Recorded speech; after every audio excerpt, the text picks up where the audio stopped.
Let's talk about some of the average home price sales in Massachusetts. Sterling, Massachusetts, average home sold price is right around 578,000. Auburn is in the low 500s. Boylston, Lancaster, Northbridge, all between the high fives and around 700,000, low 700s. Let's talk about Clinton because Clinton is the town that sits right in the middle of all of it. It's got highways, reservoirs, trails, and the average home sale price is around 553,000. But there are properties under that. Nobody talks about this town, and I'm going to tell you why I think that's a mistake. I'm also going to tell you exactly what's wrong with it because it's not perfect, but there are good things about it too. So I'm Annie Oakman. I'm a local real estate agent here in Central Massachusetts. I service all of Massachusetts and Connecticut. I grew up here in Auburn, Massachusetts, and before I got my real estate license, right around the same time, my husband and I were flipping houses, and I had my general contractor's license as well. So I've got a wide range of experience, and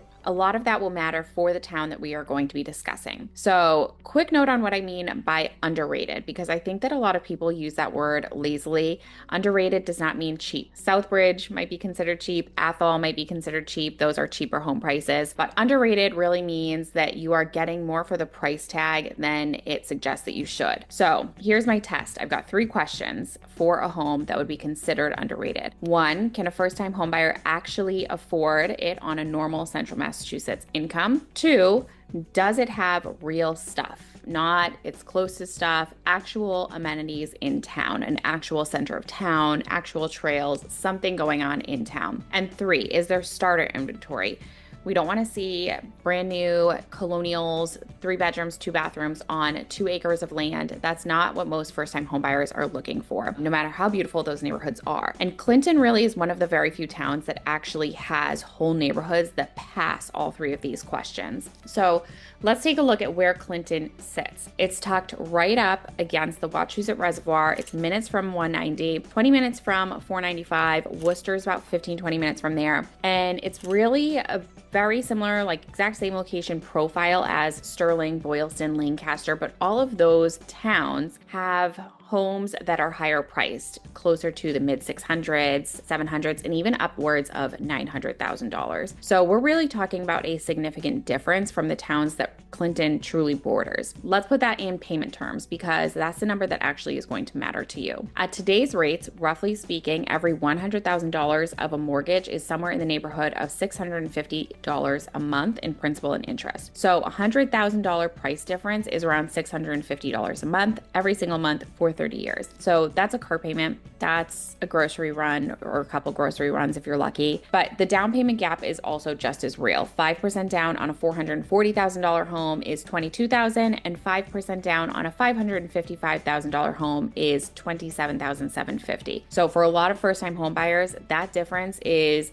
literally the difference between actually buying or continuing to rent. So it's not a small thing. Here's the thing that makes Clinton different from other affordable options that are around here. It actually has a downtown, which is exciting. A lot of people are looking for New England downtowns. It is a great feature to have. They've got sidewalks, a main street that you can walk, restaurants, a bakery, a barbershop, a pharmacy, all of these things that you can actually walk around. There's a proper town common. It may sound like a small thing to people who maybe aren't around here or don't know much about the Central Massachusetts charm, but that's something that people actually do look for here. Affordability often means that you are trading your walkability. You're getting the price. In exchange, you're getting a house on a rural road where everything is a 15-minute drive away. But Clinton is not really asking you to make that trade. You don't have to do that here. It's one of the smallest towns physically in the state, so everything's really close together, which is really why it works. For the outdoor people that are watching, because I like to do trails and biking and all of that, the Wachusett Reservoir is right there. The dam is in Clinton. There are shoreline trails, fishing access, conservation land, all of that right in town. So the reservoir is actually Boston's drinking water. So of course, no boating, no swimming. Dogs aren't allowed in that watershed land area, but you get to take a walk there. You get to fish and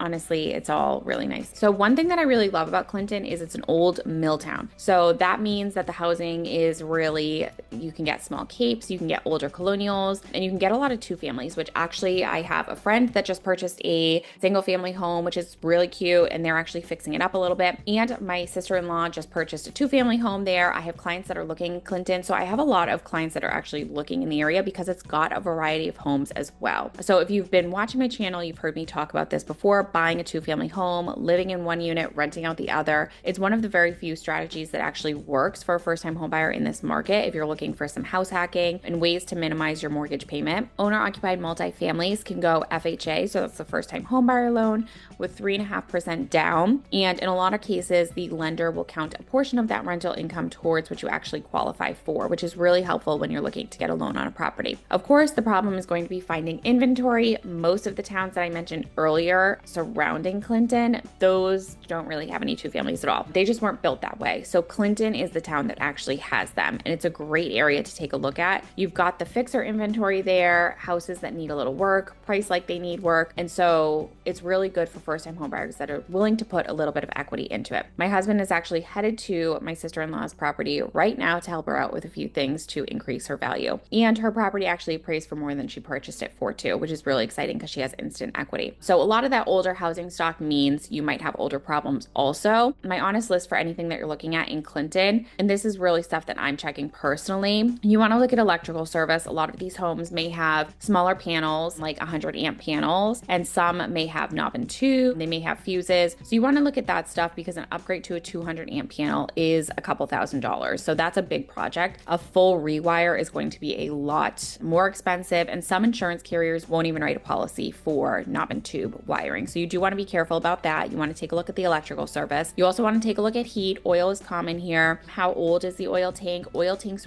rust from the inside out, so you don't really get any warning that it is rusting or that it might leak. And if you have a buried oil tank, that could be a real problem for lenders. So you want to be sure that you ask about that as well. Siding, asbestos shingles can be common. That's not an emergency at all. I know people hear asbestos and they think, oh my gosh, absolutely not.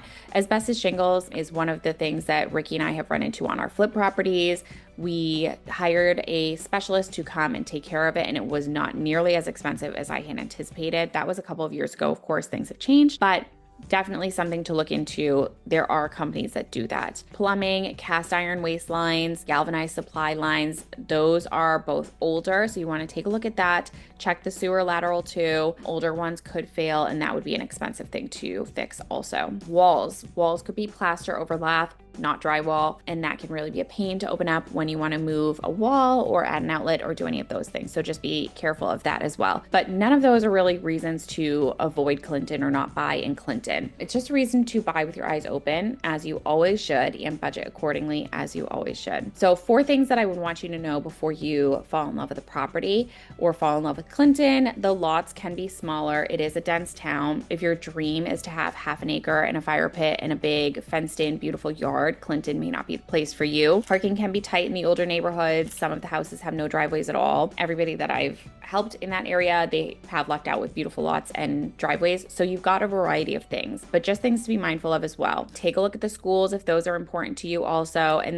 take a look at commuting as well. If you are driving to Boston, you definitely want to know how long it's going to take you to get into Boston, out of Boston with traffic. So if that does not sound like the town for you, I have a second town for you to check out, which is Spencer. Spencer is another one that I would consider underrated, sitting similar price range as Clinton, but you're farther west, so you're a little bit more rural, and it's the opposite trade. You're going to be giving up the walkable downtown, but you're getting land. So real land, parcels are a little bit bigger. If you want a garage, you might be getting that. Your money goes a lot further in Spencer than it would in Clinton.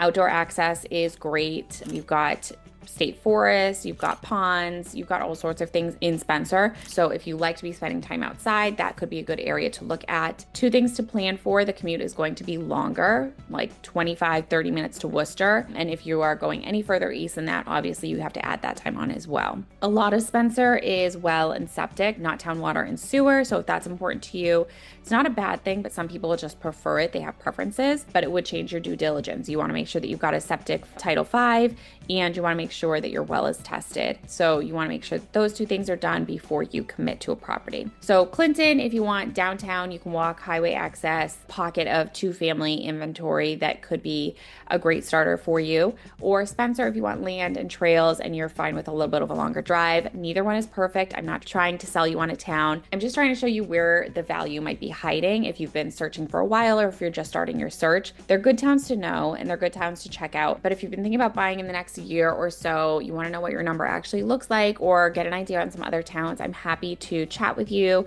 sit down for a buyer conversation and a consultation and talk through things and where you might be at. So shoot me a message. All of my info is in the description below and I look forward to chatting with you. Talk soon.